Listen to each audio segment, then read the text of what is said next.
Islam itu dikembangkan lewat Exodus. Tapi di sisi lain yang tidak kalah penting, ya, yaitu orang Kristen sendiri tidak memiliki dasar keimanan yang kokoh, sehingga mudah berpindah, mudah berpaling dari Kristus, mudah murtad.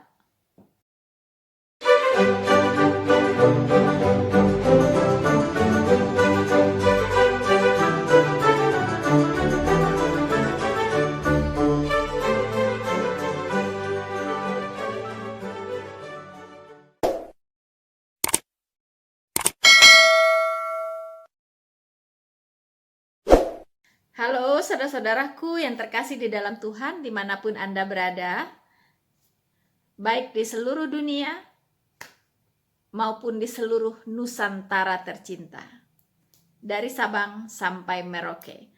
Bertemu kembali dengan saya Rina Solihin dalam channel Rina Menjawab. Saudara-saudaraku yang terkasih, hari-hari ini kita cukup dihebohkan dengan berbagai macam kejadian yang terjadi di negara kita ini, teman-teman. Dan perhatian kita tersedot ke sana, terutama dalam hal diskriminasi penegakan hukum yang terjadi di Indonesia. Saudara-saudaraku yang terkasih di dalam Tuhan, saat ini kalau kita perhatikan nubuatan kitab suci, ini adalah masa-masa terakhir, teman-teman. Ya, masa-masa terakhir di mana di sana terjadi penyaringan. Ya, penyaringan terhadap iman kekristenan. Ya. Penyaringan ini itu disertai dengan berbagai macam ujian. Kemudian kita juga mengalami begitu luar biasanya diskriminasi di bidang penegakan hukum. Kemudian kita juga mengalami persekusi, ya, di mana untuk beribadah pun susah, ya, selalu dihalang-halangi. Izin untuk membuat rumah ibadah juga sulit. Bahkan rumah ibadah yang sudah punya izin pun itu bisa dicabut izinnya. Luar biasa, teman-teman. Ya, di mana Pancasila dan Undang-Undang Dasar 1945 tidak lagi dijadikan dasar dalam menjalani kehidupan bernegara di negeri ini. Yang dijadikan dasar itu adalah ketentuan di dalam agama tertentu, ya. Jadi standarnya adalah agama tertentu begitu. Nah, rasanya tidak berlebihan kalau kita mengatakan bahwa di Indonesia ini faham radikalisme atau faham khilafah itu sudah mencengkram di berbagai lini kehidupan di negara ini. Pertanyaannya, kita sebagai umat Tuhan, apakah bisa bertahan? Apakah dengan ujian-ujian ini kita akan menyangkali Kristus? Bukankah Tuhan Yesus sudah berkata, Dia sudah memberitahukan sebelum semua itu terjadi, supaya kita tidak kecewa dan menyangkali Dia. So, teman-teman, seperti yang dikatakan di kitab Daniel 12 ayat 9 sampai 10, yaitu tentang pemurnian. Saya bacakan untuk kita semua. Tetapi ia menjawab, "Pergilah Daniel, sebab firman ini akan tinggal tersembunyi dan termatrai sampai akhir zaman." Ini sebuah rahasia, ya, yang di zaman Daniel itu belum dibukakan. Ya. Ayat 10, banyak orang akan disucikan dan dimurnikan dan diuji, tetapi orang-orang fasik akan berlaku fasik. Tidak seorang pun dari orang fasik itu akan memahaminya, tetapi orang-orang bijaksana akan memahaminya. ini berbicara tentang kondisi di akhir zaman, di mana akan terjadi pemurnian, di mana akan terjadi di sini pengujian, ya, penyucian. Lewat pemurnian ini orang-orang akan diuji. Tentunya diuji dengan berbagai hal, teman-teman, dengan berbagai macam peristiwa demi peristiwa. Kadang pengujian itu lewat yang enak-enak gitu ya, lewat hal-hal yang duniawi. Kemudian kadang pengujian itu lewat hal-hal yang menyakitkan. Begitu. Nah, saudara-saudaraku yang terkasih di dalam Tuhan, dalam kesempatan ini saya akan membahas tentang pemurnian umat percaya.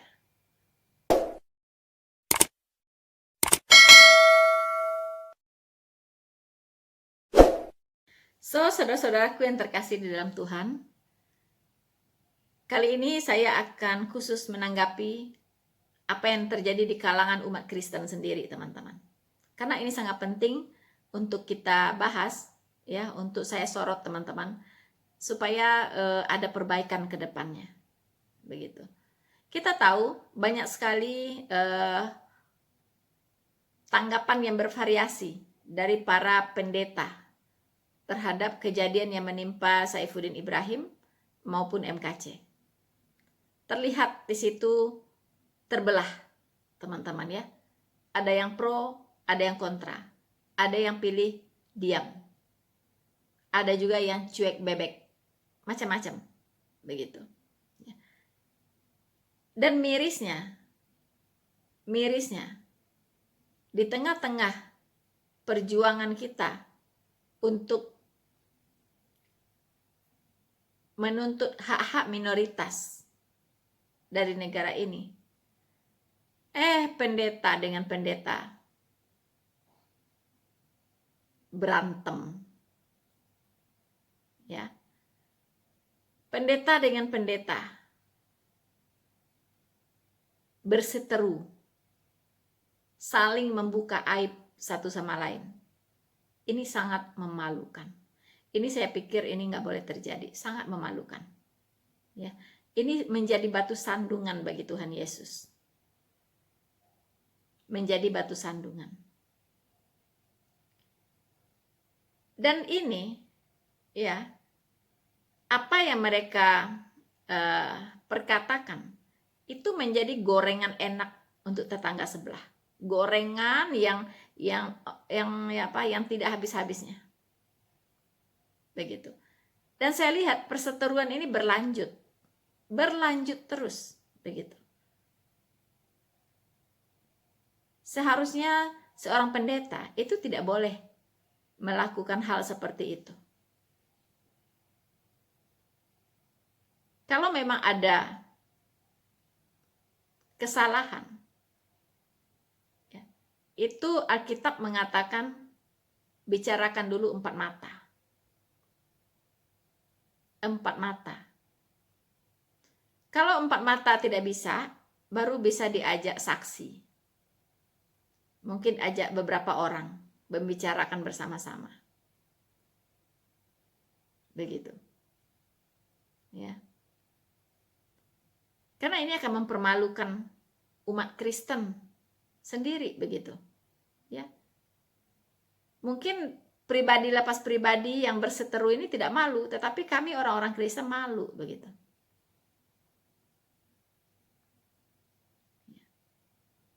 Tapi saudara-saudaraku yang terkasih di dalam Tuhan,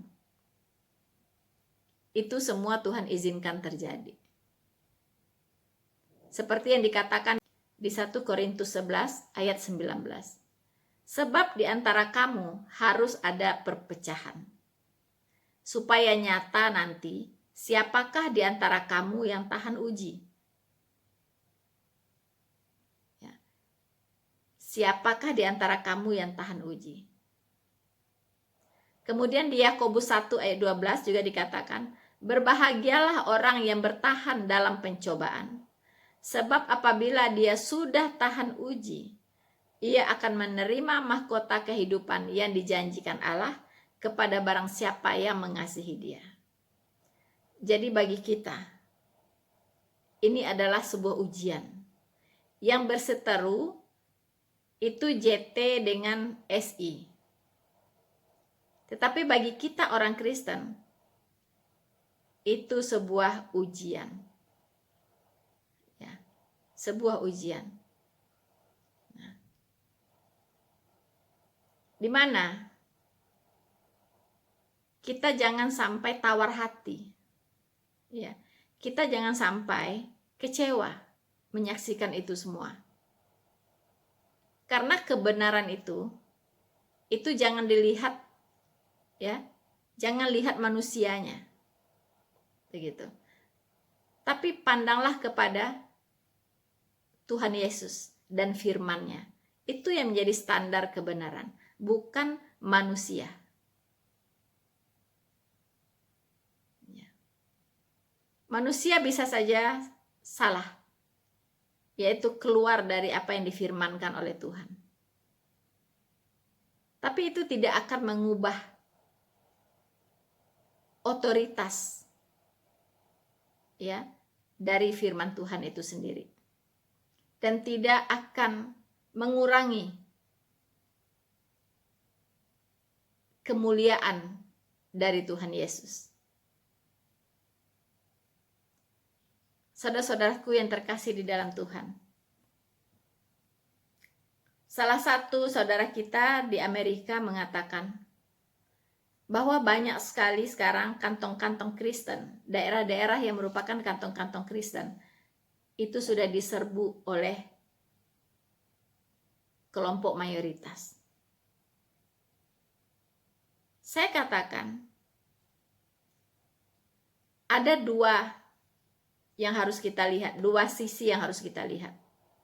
Pertama, memang Islam, ya, itu mempunyai strategi kalau ingin memperluas wilayahnya atau memperluas agamanya, itu dia pakai salah satu caranya itu eksodus, ya. Jadi dia masuk ke wilayah kantong Kristen, eksodus ke sana, ya, pindah ke sana, hidup di sana, kemudian beranak pinak yang banyak di sana, begitu, ya. Mereka bahkan membawa lebih banyak lagi orang ke sana, sehingga sudah terjadi pembauran, begitu teman-teman. Itu salah satu strategi eksodus. Ini juga yang dilakukan oleh para imigran, ya, yang berasal dari daerah-daerah Timur Tengah, yang negaranya sudah hancur lebur oleh ISIS. Mereka eksodus ke negara-negara yang mereka sebut negara kafir. Itulah sebab mengapa mereka tidak pergi ke negara Islam. Mengapa mereka tidak pergi ke Brunei, minta di situ suaka politik, berimigrasi ke sana, ke negara-negara Islam, ke Brunei atau ke Malaysia, ya, yang jelas-jelas itu negara Islam. Mengapa tidak ke sana, begitu? Bukankah itu saudaranya, begitu ya? Tidak, teman-teman. Mereka memilih negara Eropa, ya, Eropa dan Amerika. Itu yang tujuan utama mereka. Karena itu tadi, mereka membawa misi untuk mengembangkan Islam di sana. Mereka eksodus, menyerbu Eropa, kemudian mereka mencetak banyak anak di sana, beranak pinak. Begitu. Ya. Kemudian mereka juga menikahi orang-orang setempat. Dengan catatan mereka bawa masuk agama mereka. Itu salah satu strategi. Dan ini sudah tidak asing sebenarnya. Ya, kita sudah tahu. Begitu. Saya dikirimi sebuah video oleh teman saya di Jerman, di mana para imigran ini berorasi. Ya, dia mengatakan, kami akan menguasai Eropa ini tidak dengan cara perang, ya, tidak melalui perang, tetapi kami akan menguasai Eropa ini dengan cara mengawini, ya, orang-orang Eropa ini 2, 3, 4, bahkan lebih. Ya kan? Jadi berpoligami, kemudian akan dilahirkan banyak anak. Begitu. Jadi teman-teman muslim, kalau Anda mendengar bahwa Eropa sekarang sudah banyak orangnya jadi muslim, ya, di Amerika juga sudah banyak yang jadi muslim, bukan orang setempat, ya. Kalau Anda lihat masjidnya, ya tambah banyak di sana, misalnya begitu ya. Ada museum jadi masjid, itu sebenarnya bukan orang-orang setempat, tapi memang muslim-muslim ini yang menyerbu Eropa, kemudian mereka beranak pinak di sana. Jadi itu mereka-mereka juga yang di masjid-masjid itu gitu. Ya. Bukan orang-orang setempat, paling 1-2 lah yang asli. Orang-orang asli di sana. Begitu ya, mungkin jadi mu'alaf gitu ya. Mungkin dinikahi atau seperti apa gitu, ya. Tapi rata-rata itu orang-orang Islam sendiri gitu. Jadi mereka tidak punya kesulitan mau membuat rumah ibadah. Tidak seperti Indonesia ini dipersulit gitu ya membuat rumah ibadah. Kalau di Eropa tidak. Bahkan Anda mau beli gedung untuk bikin masjid, silahkan saja begitu.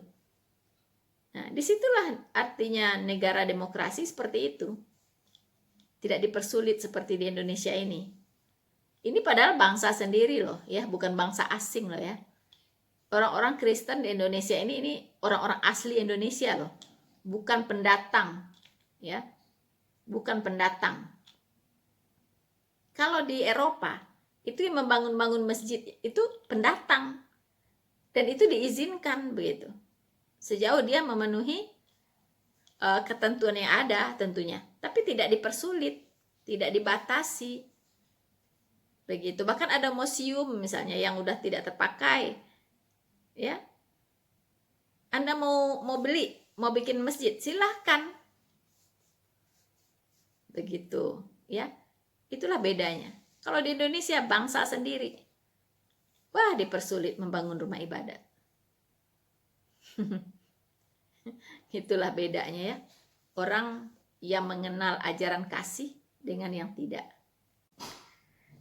Itu dari satu sisi teman-teman, ya. Bahwa memang Islam itu dikembangkan lewat Exodus. Tapi di sisi lain yang tidak kalah penting, ya, yaitu orang Kristen sendiri itu tidak memiliki basic atau dasar iman yang kokoh, tidak memiliki dasar keimanan yang kokoh, sehingga mudah berpindah, mudah berpaling dari Kristus, mudah murtad. Mengapa bisa demikian? Karena kalau orang mengerti dasar-dasar iman kekristenan dengan benar, apapun teman-teman yang ditawarkan tidak akan goyah. Tidak akan goyah. Kalau betul-betul mengerti ya. Kenapa? Karena semua apa yang kita miliki di dunia ini itu sementara sifatnya. Sementara dan tidak ada artinya. Itu semua sia-sia di bawah matahari. Apalagi hanya pindah agama karena jodoh, pasangan begitu kan. Apalagi pindah agama cuman karena iming-iming uang, ya kan? Diberi uang lalu pindah gitu kan. Apalagi cuman diiming-iming hal-hal yang bersifat duniawi. Kalau orang yang mengerti benar-benar dasar-dasar iman kekristenan itu tidak akan terjadi.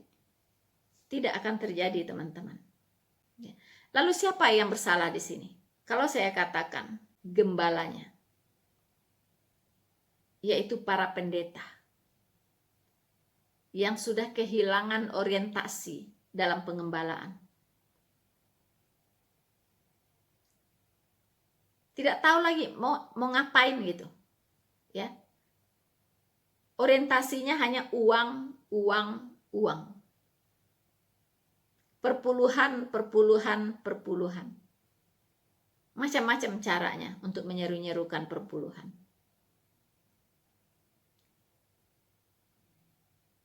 Dan jemaat-jemaat yang dihargai itu yang rutin memberikan perpuluhan. Sementara yang ekonominya memang lemah, rata-rata kurang dihargai. Bahkan dilirik pun tidak. disalamin pun tidak. Nah, ini dia yang makanan empuk ini. Iya kan? Itu yang pertama. Yang kedua, para gembala ini tidak mengembalakan domba-domba Kristus itu dengan benar. Tidak memberikan pembekalan yang baik tentang dasar-dasar iman kekristenan. Tidak diajar dengan baik akan firman Tuhan. Kita masih ingat apa yang dikatakan Tuhan Yesus kepada Simon Petrus. Kita bisa baca di Yohanes 21. Perikopnya adalah gembalakanlah domba-dombaku. Ini pesan kepada para gembala. Pesan kepada para pendeta. Ya, ini enggak main-main begitu. Saya akan bacakan mengingatkan kita semua, ya. Yohanes 21 ayat 15. Sesudah sarapan, Yesus berkata kepada Simon Petrus, "Simon anak Yohanes, apakah engkau mengasihi aku lebih daripada mereka ini?" Jawab Petrus kepadanya, "Benar Tuhan, engkau tahu bahwa aku mengasihi engkau." Kata Yesus kepadanya, "Gembalakanlah domba-dombaku." Ya. Gembalakanlah domba-dombaku jika memang engkau mengasihi aku. Kata Yesus pula kepadanya untuk kedua kalinya. "Simon anak Yohanes, apakah engkau mengasihi aku?" Jawab Petrus kepadanya, "Benar Tuhan, engkau tahu bahwa aku mengasihi engkau." Kata Yesus kepadanya, "Gembalakanlah domba-dombaku." 2 kali. Lalu kata Yesus lagi kepadanya untuk ketiga kalinya, "Simon anak Yohanes, apakah engkau mengasihi aku?" Maka sedih hati Petrus karena Yesus berkata untuk ketiga kalinya, "Apakah engkau mengasihi aku?" Dan ia berkata kepadanya, "Tuhan, engkau tahu segala sesuatu. Engkau tahu bahwa aku mengasihi engkau." Kata Yesus kepadanya, "Gembalakanlah domba-dombaku." Wahai para gembala, pendeta-pendeta, 3 kali Tuhan Yesus mengulang kata-kata yang sama kepada Simon Petrus. "Simon anak Yohanes, apakah engkau mengasihi aku?"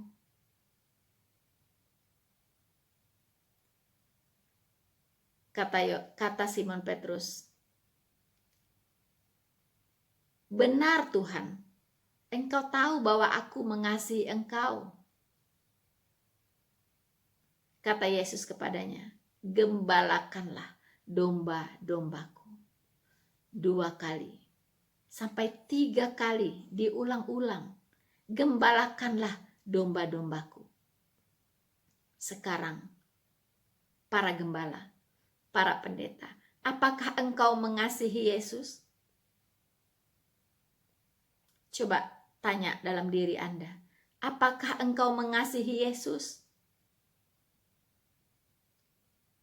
Jika engkau mengasihi Yesus, gembalakanlah domba-domba Kristus yang dititipkan kepadamu. Jangan engkau biarkan mereka kelaparan, kedinginan, kehujanan, lalu mereka disambar oleh serigala, diterkam oleh serigala.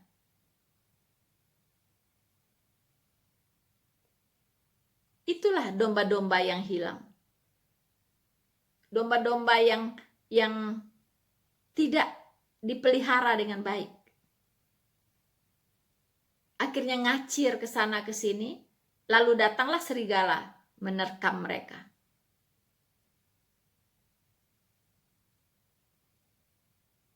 Inilah penyebab mengapa daerah-daerah kantong Kristen sekarang sudah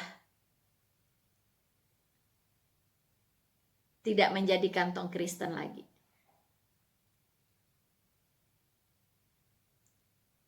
Sudah banyak domba-domba yang hilang.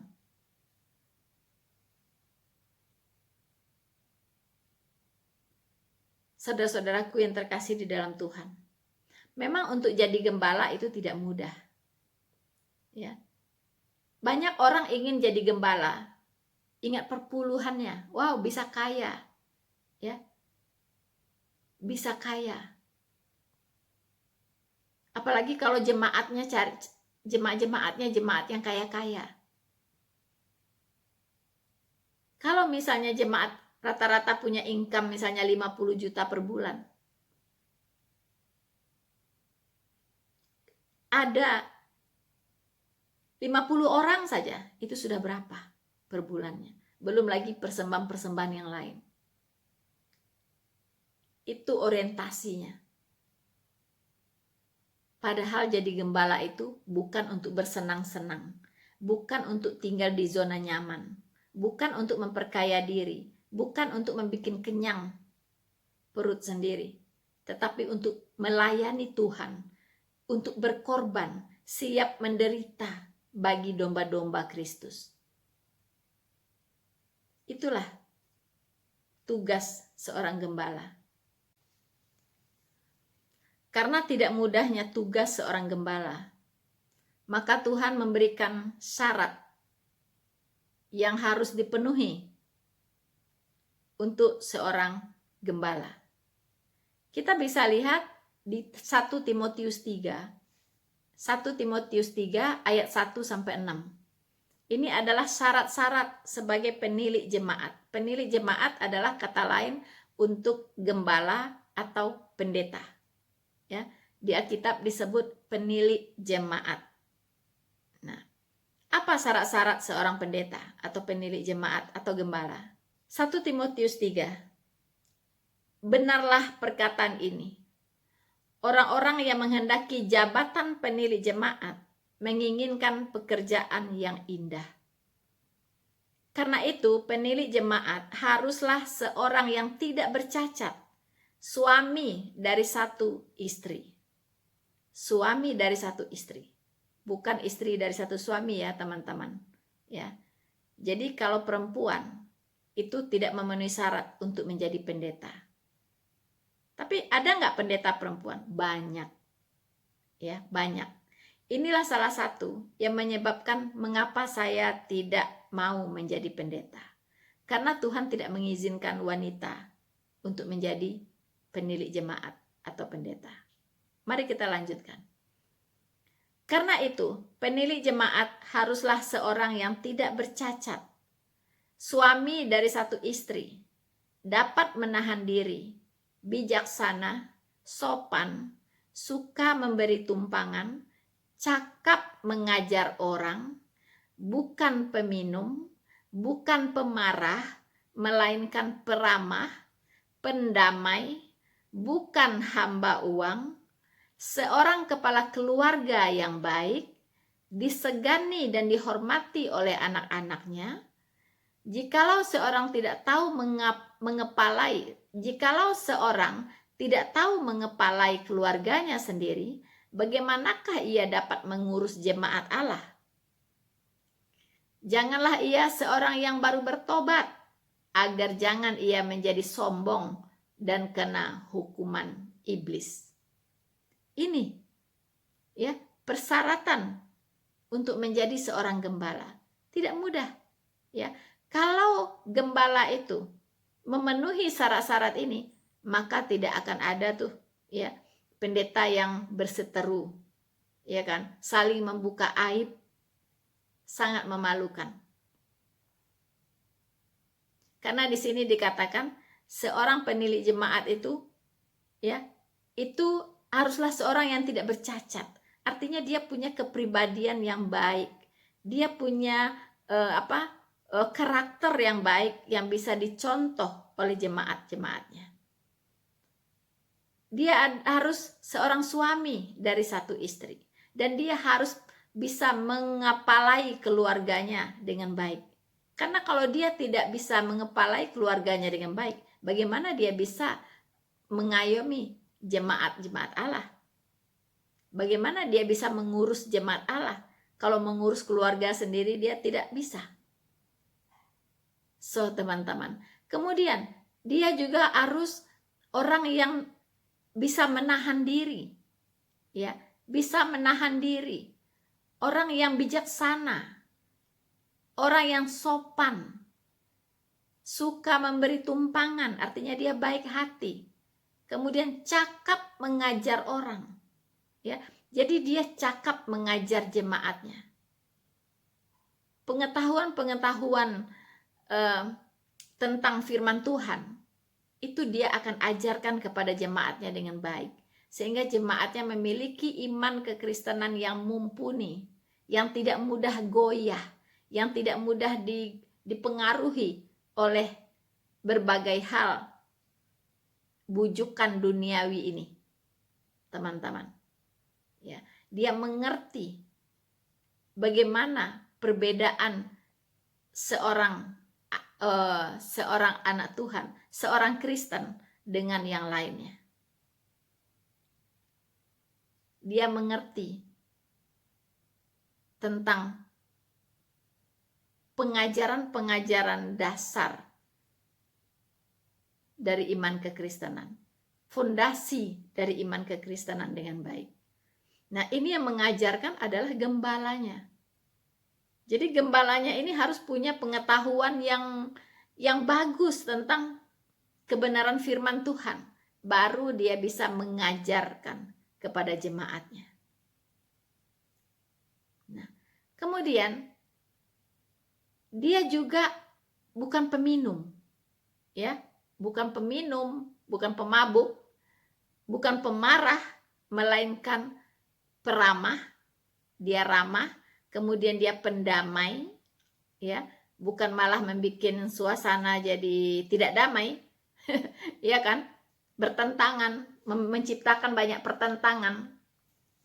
Bukannya dia menciptakan banyak pertentangan, tetapi dia adalah pendamai, dan dia bukan hamba uang, ya, bukan hamba uang. Yang dikhotbahkan itu bukan hanya uang begitu ya, bukan begitu. Dia bukan hamba uang. Kemudian dia seorang kepala keluarga yang baik, disegani dan dihormati oleh anak-anaknya. Nah, itu persyaratan dari seorang gembala. Ini sudah digariskan oleh Alkitab. Kalau gembala itu seperti ini, saya yakin domba-dombanya tidak akan ngacir lalu diterkam oleh harimau, oleh serigala. Ya. Tidak akan. Kalau gembalanya seperti ini.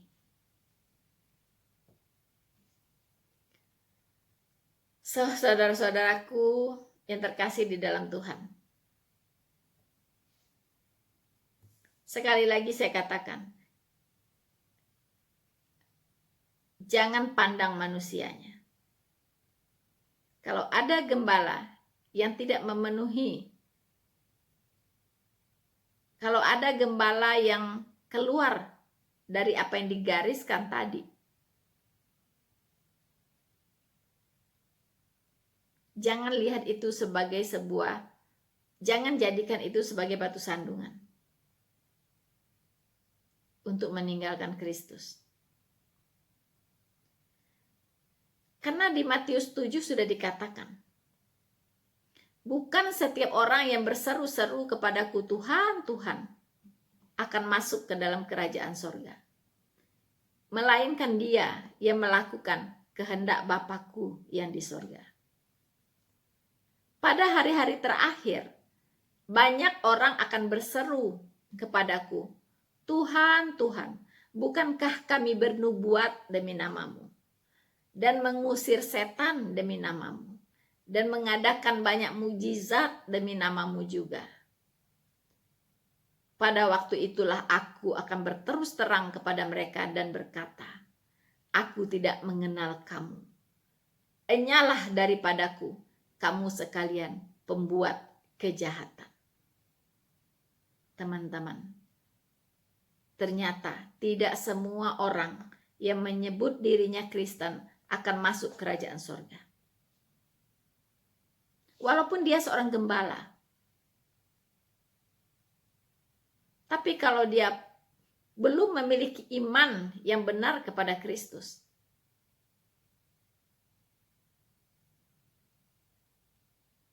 dia belum diselamatkan. Dan dia belum diselamatkan. Dan bisa jadi karena perbuatannya, nama Tuhan dihujat.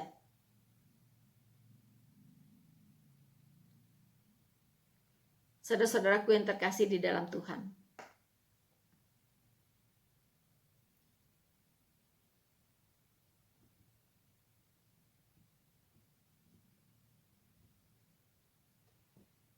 saudara-saudaraku yang terkasih di dalam Tuhan, semoga apa yang saya sampaikan bisa menjadi perenungan bagi kita semua, baik bagi jemaat maupun bagi para gembala. Masalah kita sudah berat, jangan dibikin lebih berat lagi. Mari kita bereskan rumah kita rapikan rumah kita tata rumah kita dengan baik. Baru kita bisa berjuang keluar.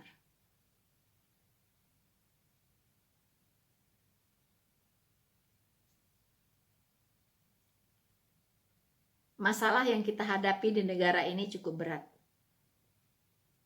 Tekanan, diskriminasi, persekusi, ketidakadilan. Ini harus kita perjuangkan bersama-sama.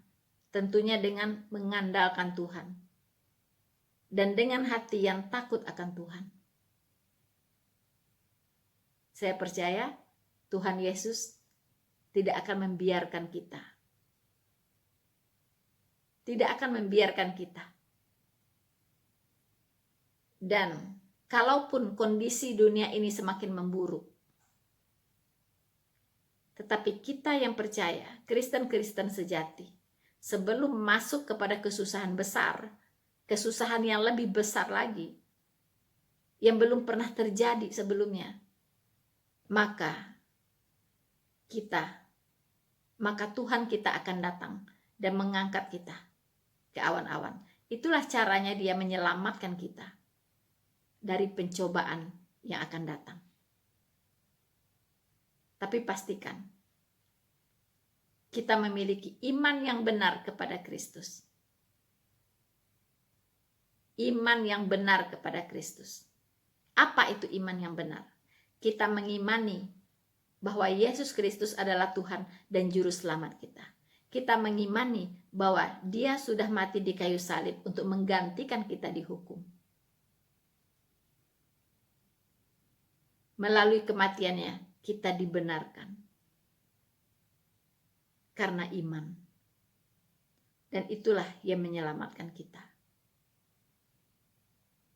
Bersama saya, Noverina Solihin, Tuhan Yesus memberkati kita semua. Semakin diserang, semakin terang benderang. Maranatha.